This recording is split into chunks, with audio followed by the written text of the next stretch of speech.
Hey, Jason here from Simply Swider. If your Maytag washer is flashing that F21 error code with standing water in the drum, you're in the right place.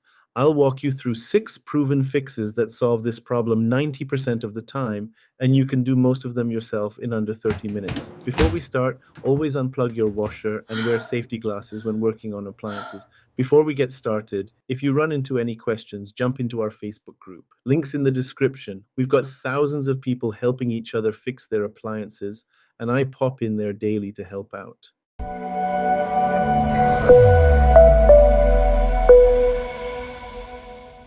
All right, so the F21 code is basically your washer telling you it can't drain water properly. Now, I'm going to walk you through 6 different causes of this error, starting with the super simple fixes and working our way up to the more complex stuff.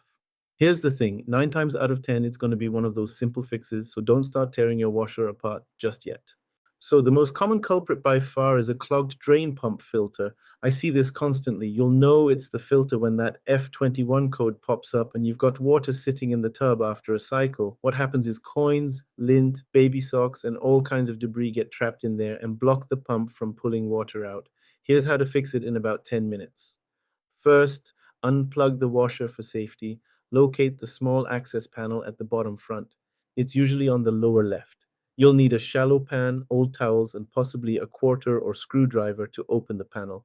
Place the pan underneath and unscrew Drain the pump filter counterclockwise to counterclockwise. disconnect it from the Expect washer about a cup cabinet. of water to drain out along with debris that'll amaze you. I've pulled everything from earrings to toy cars out of these things. Rinse the filter clean, screw it back in, and you're done. Don't ask me how I know this, but always check your pockets before doing laundry.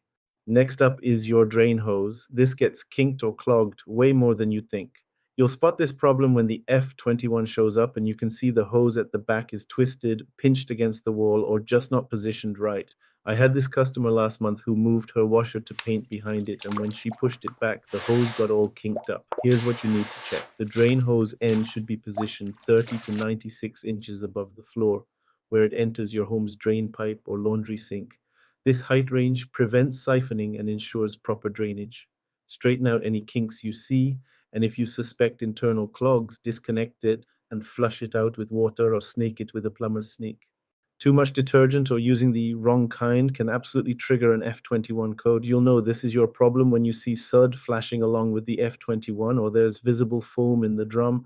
What happens is all those Suds confuse the pressure sensor and mess with pump efficiency. The fix requires patience, but it's simple. Wait 30 to 60 minutes for Suds to naturally dissipate. Then run a rinse and spin cycle with no detergent added. Going forward, use only He detergent, just 1 tablespoon for This large loads, detergent, one and you teaspoon for only need to small be loads. using That's about half what the detergent bottle recommends. These washers are picky about that stuff. When the actual pump goes bad, you'll know it. Either the pump is completely silent when it should be draining, or it's making this loud, grinding, vibrating noise that sounds like it's gonna break. I remember this lady who called me saying her washer sounded like a blender full of rocks. Sure enough, the pump impeller was busted. To check this, remove the front panel and locate the drain pump. It's usually bottom center with hoses attached. The impeller inside should spin freely when you turn it by hand. If it's stuck, cracked, or the motor doesn't hum when the washer tries to drain, the pump needs replacement. There's a little This white repair line right takes there on the about side of the hose. 45 minutes and I'm going to costs line up with the lid. $50 to $100 for the part. Parts run about 50 to $100, which beats a service call. This one's tricky. The washer thinks there's still water in the drum even when it's bone dry. The F21 code stays on and the machine won't advance to the next cycle. What's happening is either the pressure switch is bad or that little clear tube connected to it is kinked or clogged.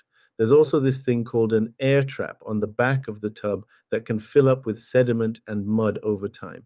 Check To that test tube the for switch kinks, for clean appropriate out the air changes in trap chamber, and if continuity. the pressure A switch still continuous fails a electrical continuity path test with your present in the multimeter, part. replace it. Now here's where it gets interesting. On Bravos and Centennial models, F21 doesn't always mean drainage problems. Sometimes it's pointing to motor or agitation issues instead. You'll notice the I had it machine up already, stops so let's see. specifically I can during just the pry it up agitation now. phase, not the drain phase. Check that So I drive had belt for to put the damage or camera if it's down. gotten loose. Look inside the agitator for anything that might be jamming it up. If it's the motor control board acting up, that's probably when you call someone like me because those repairs can get expensive fast. The drain pump filter itself usually doesn't need replacing, just cleaning. But if it's cracked or the threads are stripped, you're looking at anywhere from 10 to 25 bucks for a replacement. You can find these at appliance parts stores or online. This is definitely a DIY job. Just unscrew the old one and screw in the new one. Way cheaper than calling someone like me out. For drain hoses, parts typically run $15 to $25 depending on length and your specific model. Hardware stores usually stock the universal ones, or you can order the exact OEM part online. This is an easy fix for most folks, just a matter of disconnecting the old hose and connecting the new one. Make sure you get the height right when you reinstall it. When you need a whole new pump, you're looking at 50 to 200 bucks for the part. The wide range depends on your specific model and where you shop. This repair is moderately challenging. You'll need to access the pump inside the washer and deal with electrical connections. If you're handy with tools, it's doable, but if you're not comfortable with electrical work, might be worth having a pro handle this one. Pressure switches run about $40 to $100. These are available through appliance parts dealers and online suppliers. The installation is a bit tricky because you're working under the top cover and dealing with small tubes and wiring. Not impossible for a DIYer, but take your time and maybe watch a few videos before diving in.